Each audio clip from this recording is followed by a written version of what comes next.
دل منور احمد کنڈے کے شعری مجموعے پر ایک تاثر. منور احمد کنڈے کی کتاب طاق دل انہوں نے مجھے بھیجی تھی، میرے سامنے ہے. ان کی خواہش ہے کہ میں اس پر اپنا تاثر پیش کروں.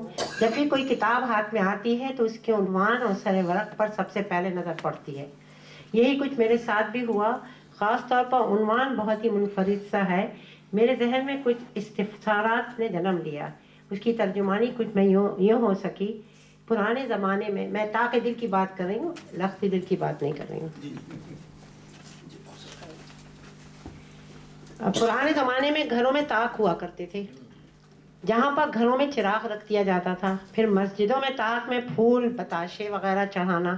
میں نے اپنے ذہن پر بہت زور ڈالا تو سوچا کہ دل کا طاق یا ایک چھوٹی سی الماری جس میں انہوں نے اپنے تخلیقی خزانے کو جمع کیا ہے اور پھر اس طاق دل کو کتابی صورت میں شائع کروا دیا. یہ منور احمد کی اپنی جدت ہے. ان کا شعری مجموعہ چہارم ہے جو مناجات، نعت، حمد، نظم، غزل اور قطعات کا مجموعہ ہے. ان کی شعری تخلیقات پر ممتاز شاعر اکبر حیدرآبادی، مشہور شاعر ڈاکٹر مناظر ہرگانوی، ڈاکٹر فراز حامدی، صابر ظفر، رئیس الدین رئیس اور ساحر شیوی نے جو مستند شعرائے گرامی ہیں خوبصورت آرا پیش کی ہیں. فکر سے گوہر نکالنے والا شاعر، دنیائے ادب کا ابھرتا سورج اور بہت ہی قیمتی تاثرات کا اظہار کیا ہے. ڈاکٹر نذیر فتح پوری نے گلستان ادب کا ایک مہکتا ہوا پھول ان کو قرار دیا ہے. اب رہ گئے ہم تو نہ ہی خود شعری تخلیق کے ادبی ٹھیکیدار ہیں اور ابھی تک ہمارا شعری مجموعہ بھی شائع ہو کر قبولیت کی سند بن کر دنیا ادب میں نہیں آیا ہے. اسی لیے میں نے پرسوں مجھے صدارت کے لیے مشاعرے میں بلایا گیا تھا لندن یونیورسٹی میں، تو میں نے منع کر دیا تھا. اس کی وجہ یہ تھی کہ میں نے کہا میری ابھی تک کتاب نہیں آئی ہے، میں فرسٹ ڈیزرو دین ڈیزائر. تو قبولیت کی سند بن کر دنیا ادب میں نہیں آیا ہے، لیکن پھر بھی منور احمد کنڈے کی خواہش ہے کہ میں اپنا تاثر پیش کروں. ہم کہاں کے دانا ہیں کہ سنر میں یکتا ہیں. البتہ ایک عام قاری کی صورت میں ضرور ان کو داد دے سکتی ہوں.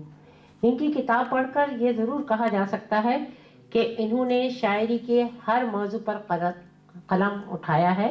غزل کے میدان میں انہوں نے کثرت سے کرکٹ کھیلا ہے اور سینچریاں بنائی ہیں. انہوں نے گیند اور بلہ دونوں میں مہارت حاصل کی ہے.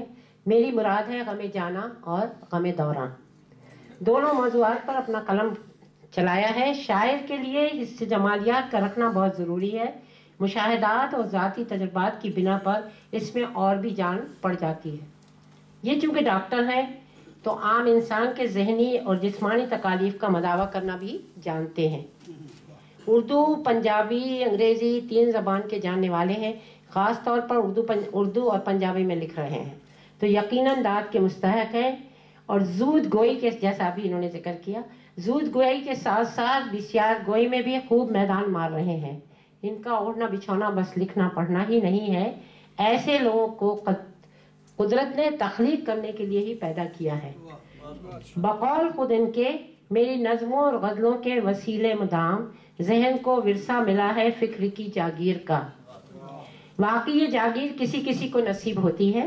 اور پھر مزاج میں فیاضی بدرجہ اتم موجود ہے. اخبارات میں کالم لکھنا، مریضوں کو مشورے دینا، نظم اور نثر دونوں پر بھرپور قدرت، یہ خدا کی طرف سے عطیہ نہیں تو اور کیا ہے. کافی ہمت کا کام ہے.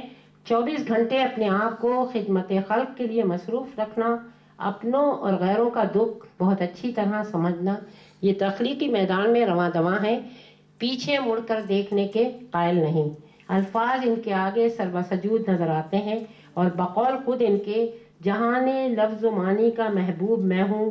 سبھی کہتے ہیں مجھ سے صاحبی اسلوب میں ہوں. اس میں شک نہیں کہ ان کا شعر پڑھ رہی ہوں، بڑوں کی منور دعا کے سبب میری شخصیت معتبر ہو گئی.